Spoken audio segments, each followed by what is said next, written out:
Today on Make with Jake, we're going to take this basic pocket hole jig and turn it into an awesome pocket hole jig.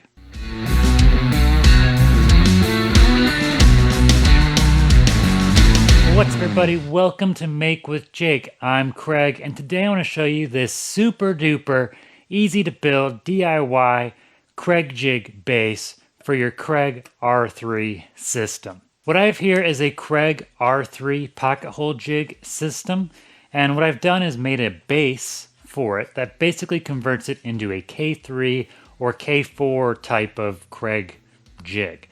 The difference being that you probably already have one of these little Kreg jigs just laying around, and the Kreg K3 and K4 systems are like $150, so you stand to save yourself a ton of money if you build this jig. Now before we get started, be sure to smash that like button and then subscribe to Make with Jake so you don't miss out on any other future shop tricks or woodworking tips videos. If you want to make your own base, I've got plans in the description down below, as well as a list to all the parts I've used in this build. Now with that, let's get on with the video. So the first step in this whole project is to build the base. Now we're going to build this project out of a 12 by 12 piece of 3/4 inch Baltic birch. You can pick these up at Woodcraft or Rockler and sometimes even the Home Center. We're going to lay out everything from the plans onto the 12 by 12 piece of plywood. I've actually designed the plans so you can drill a 3/4 inch hole right at the inside radius. We can then use a table saw to cut some perfectly straight lines down to those holes that we drilled earlier. Now make sure you don't cut all the way through the hole because you want everything to line up nice. So just cut close to the hole and then back off and cut all the other straight edges of this piece. From there, we're going to go over to the bandsaw and then finish cutting out a little bit of material that's left. Then we can take this over to my drill press and use my little spindle sanders to clean up the corners and make them really nice. These little spindle sanders are super handy to have around the shop. I've got a link in the description down below, so check that out if you want to pick up your own set. I wanted to really upgrade the premium look of this jig by using some Formica on top. This is totally optional. You could opt to just use plain wood or even a piece of melamine if you want it.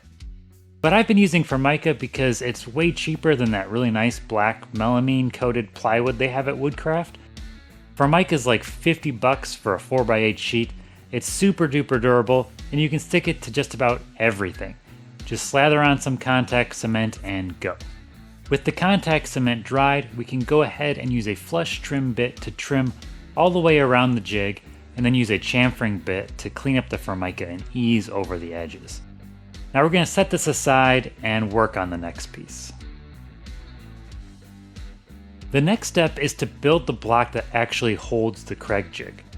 Now you could use a solid piece of material for this, but I wanted to kind of reduce my waste and make this entire jig out of my 12 by 12 sheet of Baltic birch.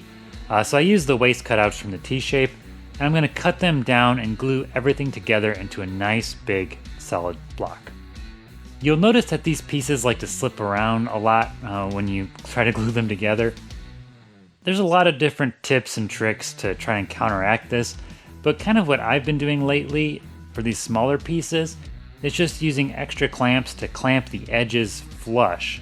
This keeps everything aligned and everything stays perfect. Once that's dry, we can head over to the table saw and we're going to cut out the pocket for the Kreg jig. Now this pocket is pretty important to get exactly right, both the width and the height. The width you want to be a nice snug fit, but still easily able to slide the jig into place. And the depth you want it to be deep enough that the bottom of the Kreg jig is perfectly flush with the face of the block. You don't want this to be inset or protruding from the face. You just want it perfectly flush. Once you get this dialed in, you can then cut the second pocket, which is a little narrower but much deeper. This is basically just clearance for the top of the Kreg jig. You know, because the holes are at a 15-degree angle and they kind of stick out a little bit. So that's what we're doing. We're just creating a little extra room here. With the pockets cut out at the table saw, we can head over to the drill press and drill a big cross hole all the way through the block.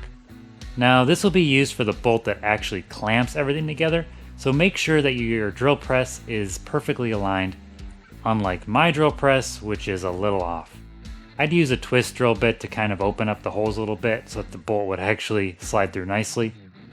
Kind of a bummer, but we move on.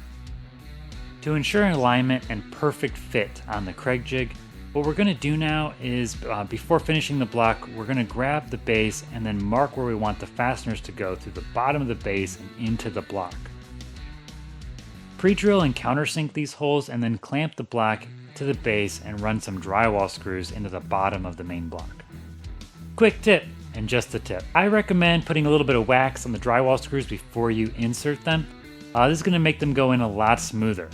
You can actually use this trick in a lot of different scenarios. One popular one is when you're putting little brass screws for hinges into hardwood. A little bit of wax will make them go in a lot easier and less prone to breaking or something like that. Once you get the screws in, take them right back out. All we're really doing here is making sure that this block goes back in the same exact place after the next couple of steps. We can now take the block back to the table saw and slit it in half. This allows some space so that the block can actually clamp together and clamp onto the Kreg jig once everything is assembled. Looking back, I should have drilled the hole for dust collection before slitting the block. This would have made it a lot easier to hold onto at the drill, but #mistakes were made and we move on. Another quick note, a 1 1/4 inch PVC fitting fits into a 2 1/8 inch hole. Don't ask me why. We can now reassemble everything to the base and check the fitness of the PVC and do any filing or sanding to get a perfect fit. We're almost there. Just put the bolt in and then put the Kreg jig in place and add the knob. Make sure everything clamps nicely and it looks like we are off to the races. Finally, the last step here is to lay out where you want the location of the toggle clamp to be. I'm going to mark and pre-drill some holes and then run a couple of screws in that toggle clamp to lock it into place. If you want to build your own Kreg jig base, check out the links in the descriptions below. I'm super excited to use this jig on future projects. It's going to save me a ton of time from having to clamp this jig all across the board. If you like this video, be sure to smash that like button and subscribe so you don't miss out on any future shop tips and tricks videos.